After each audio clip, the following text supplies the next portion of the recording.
그렇다면 증권주의 추가 상승도 역시 좀 기대해 볼 수 있겠네요. 예, 물론 저 역시 동의하는 부분이고요. 네. 그래서 이제 크게 세 가지 포인트가 있을 것 같아요. 첫 번째는 아까 말씀드렸던 개인 투자자들이 빠르게 늘어나면서 시장 거래 대금이 늘어나고 있다. 그래서 차트를 그려보면 주식 시장의 거래 대금과 증권업종 지수 차트를 그려보면 예. 거의 완벽한 형태의 동조화를 보이거든요.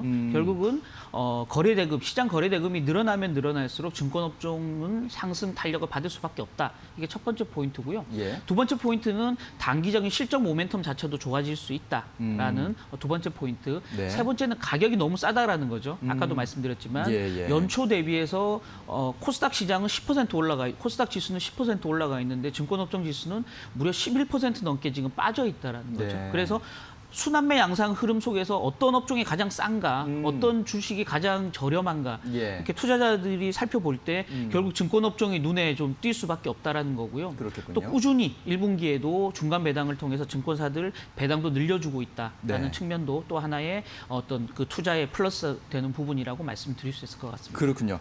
자, 그렇다면 마지막으로 증권주 중에 예. 뭐 어떤 종목들을 조금 그나마 눈여겨봐야 되는지 이런 부분들도 좀 조언을 해주시죠. 예, 실적 얘기를 하면서 사실은 제가 그 답을 드렸다고 생각되는데요. 네. 결국은 IB 부분은 여전히 좋지 않다. 왜냐하면 부동산 프로젝트 파이낸싱에 대한 규제라든지 또 M&A 시장도 많이 죽어 있거든요. 그러다 보니까 결과적으로 IB 포션이 굉장히 큰 회사들은 조금 어려움을 실적 면에서 겪을 수밖에 없다. 예. 그렇게 본다 그러면 개인 투자자들의 위탁 점유율이 가장 큰 회사는 어디냐.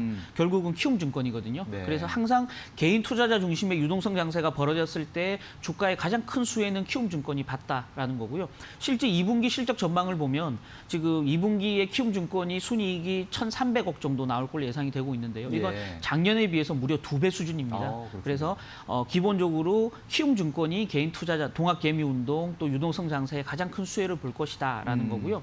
그럼 대형 증권사 중에서는 어디가 좋을 것인가?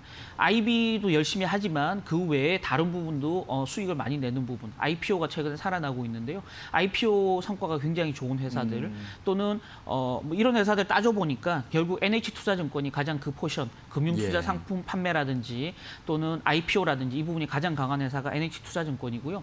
끝으로 이제 미래셋 대우 같은 경우는 전체적으로 실적 모멘텀은 좋지 않지만 최근에 공정위로부터 일감 몰아주기 규제를 받으면서 그 미래셋 대우와 박현주 회장이 고발 조치를 당하면 IB 부분이 타격을 받을 가능성이 굉장히 컸는데요. 네. 지금 그게 고발 조치가 되지 않고 과징금만 무는 형태로 되면서 예. 초대형 IB 사업에 전혀 지장이 없어졌다라는 이제 어떤 악재가 좀 그 해소됐다라는 측면에서 보면 미래셋 대우도 단기적으로 좀 힘을 받을 가능성이 있다라는 말씀드리겠습니다. 네, 그렇군요. 자, 유동성 장세에 좀 주목해야 할 만한 증권주에 대한 이야기를 나눠봤습니다. 역시 개인 투자자들이 늘어난 부분, 또 단기 실적이 좀 개선될 수 있는 여지가 많다는 점, 그리고 저가 매력, 이런 세 가지 포인트가 역시 증권주의 추가 상승을 좀 기대해 볼 수 있는 포인트인 것 같습니다. 말씀 잘 들었습니다. 감사합니다.